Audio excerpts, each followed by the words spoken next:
Part 1. A Sinister Discovery. Gustav, a 14-year-old teenager, tall and slightly gangly, with unruly blonde hair always sticking out from under his favorite cap. Its brim was slightly frayed, much like his checkered shirt, worn under a faded gray sweater. His gray eyes always seemed distant, as if he saw more than others. The rain had been pouring for 2 days straight, turning the old cobblestone street into a network of shimmering streams. Gustav was heading home late. No one was waiting for him outside anymore. The streetlights struggled to pierce through the fog, their flickering light giving off an uneasy glow. He stopped when a silvery glint caught his eye in the water's flow. Crouching down, Gustav examined the object.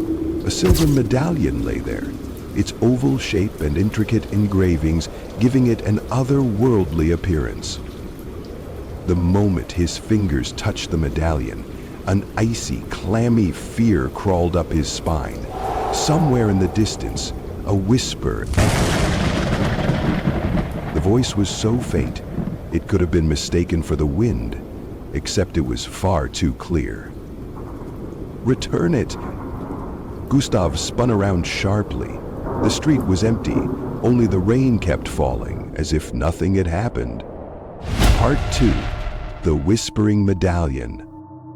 The next morning, Gustav woke with a strange heaviness in his chest. The medallion sat on his bedside table, glinting ominously in the pale morning light.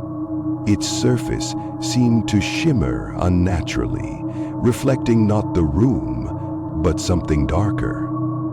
A whisper reached him again, faint, almost imperceptible. It didn't sound like words, but carried an emotion, a mix of pleading and anger. Gustav grabbed the medallion and felt its coldness seep into his skin. Part 3. The Sewer's Call.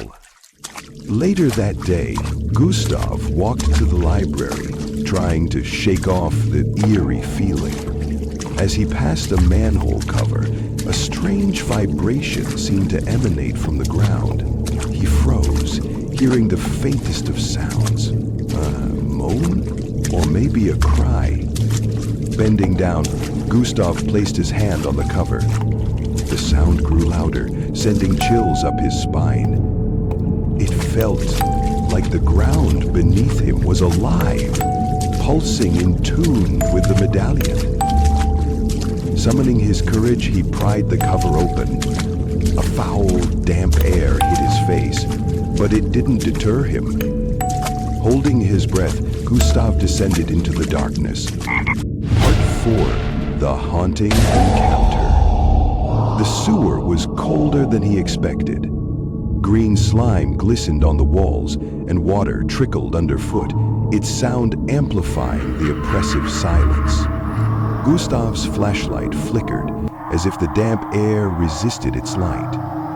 Then he saw it, a figure of a child standing just ahead. The boy's features were faint, as if they were fading in and out of existence, his dull, lifeless eyes locked onto Gustav. "You took it," the child whispered. "Return it." Before Gustav could respond, the figure dissolved into mist, leaving behind an echo of its whisper that seemed to seep into Gustav's mind. Part 5. Emily joins the quest. That evening, Gustav knocked on Emily's door, clutching the medallion tightly. Emily answered, screwdriver in hand, her bright yellow raincoat draped over a chair behind her. She gave Gustav a curious look, quickly noticing the fear in his eyes. "I found something," he blurted out, holding up the medallion. Emily's curiosity turned to concern as she listened to his story. "We need to figure out what this thing is," she said, determination replacing her initial skepticism. Together, they went to the library, digging through dusty archives under the dim light of a desk lamp. Emily uncovered a book that described the medallion as a seal used to trap an ancient evil. If it's removed, she hesitated, it can act as a bridge between worlds.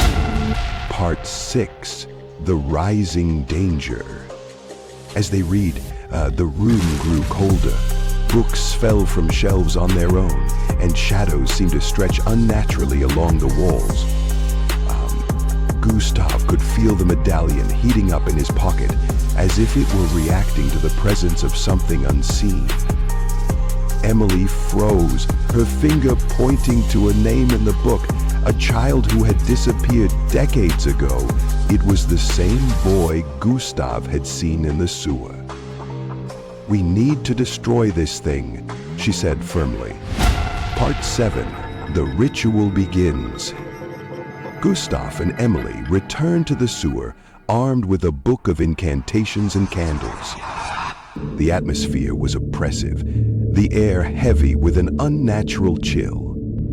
The medallion's glow pulsed like a heartbeat, illuminating the tunnel in a ghostly light. Gustav set up the candles in a circle while Emily recited the incantation. Her voice wavered as shadows began to shift and form around them. Figures emerged, children with hollow eyes and pale, translucent skin. They moved closer, their hands outstretched, whispering in unison. Returning. Part 8, A Test of Courage. As the shadows closed in, Gustav realized the medallion fed on fear.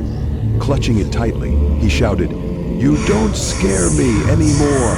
His voice echoed, breaking the oppressive whispers. The medallion's glow intensified, its light pushing the shadows back.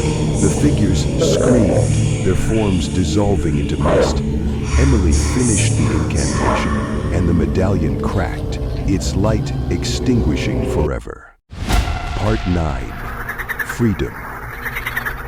Exhausted and trembling, Gustav and Emily climbed out of the sewer into the cool morning air. The first rays of sunlight painted the world in gold, washing away the darkness that had clung to them. "It's over," Gustav said, dropping the shattered pieces of the medallion into the gutter. Emily nodded, her chestnut hair catching the light as a small smile broke through her exhaustion.